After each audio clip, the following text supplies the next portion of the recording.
بسم اللہ الرحمن الرحیم۔ السلام علیکم۔ روزانہ واقعات سننے کے لیے اس چینل کو سبسکرائب کریں۔ ایک مرتبہ بنی اسرائیل میں قحط پڑا تو ایک فقیر نے ایک غنی کے دروازے پر آواز دی اور کہا کہ خدا کی راہ میں روٹی کا ایک ٹکڑا دو۔ تو غنی کے گھر سے ایک لڑکی نکلی اور اس کو ایک گرم روٹی دی۔ جب مالدار بخیل گھر پر آیا تو غصے کی وجہ سے اس نے لڑکی کا ایک ہاتھ کاٹ ڈالا۔ چند دنوں کے بعد وہ مالدار محتاج ہو کر مر گیا اور وہ لڑکی دربدر مانگتی پھرتی تھی۔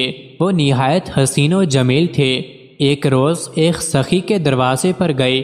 اس سخی کی ماں گھر سے نکلی اور اس کے حسن و جمال کو دیکھ کر اس کو گھر کے اندر لے گئی اور اپنے بیٹے سے اس کی شادی کا ارادہ کیا۔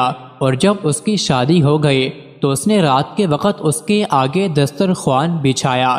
پھر اس لڑکی نے اپنا بایاں ہاتھ کھانا کھانے کے لیے نکالا تو اس کے شوہر نے دیکھ کر کہا کہ میں نے سنا تھا کہ فقیر بے ادب ہوتے ہیں۔ اے خدا کی بندی، اپنا دایاں ہاتھ نکال کر پھر بھی اس نے بایاں ہاتھ نکالا۔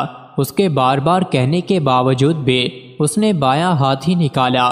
بس گھر کے ایک گوشے سے کسی نے آواز دی کہ میری بندی، اپنے دائنے ہاتھ کو نکال، کیونکہ تو نے روٹی ہمارے لیے دی تھی، ہم تجھ کو تیرا ہاتھ ضرور دیں گے۔ بس اس کا دایاں ہاتھ ٹھیک ہو گیا۔ یہ اللہ تعالیٰ کی قدرت ہے۔ حضرت لقمان سیاہ فام تھے۔ آپ ایک دن بغداد کے ایک بازار سے گزر رہے تھے کہ ایک شخص نے اپنے گھر کی تعمیر کے لیے آپ کو اپنا بھاگا ہوا غلام سمجھ کر مٹی کھودنے کے کام پر لگا دیا۔ حضرت لقمان وہاں 1 سال تک مٹی کھودنے کی سخت مشقت برداشت کرتے رہے۔ 1 سال بعد اس شخص کا بھاگا ہوا غلام واپس لوٹ آیا۔ وہ آپ کو جانتا تھا۔ اس نے آپ کی جو حالت دیکھی تو آپ کے قدموں میں گر پڑا اور معافی مانگنے لگا۔ اس شخص کو جس نے آپ کو مٹی کھودنے پر لگایا تھا، جب آپ کے مقام و مرتبے کے متعلق علم ہوا تو اسے بھی اپنی غلطی کا احساس ہوا اور اس نے بھی نہایت عاجزی کے ساتھ آپ سے معافی مانگی۔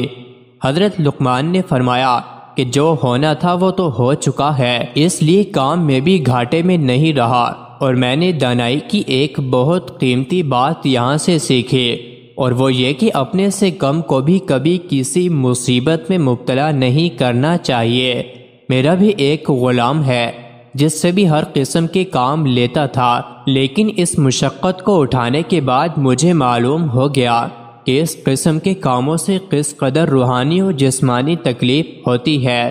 اب میں بھی اپنے غلام سے ہرگز ایسے کام نہ لوں گا جس سے اسے روحانی و جسمانی تکلیف اٹھانی پڑے۔ مزید ایسی ہی ویڈیوز کے لیے چینل کو ضرور سبسکرائب کریں۔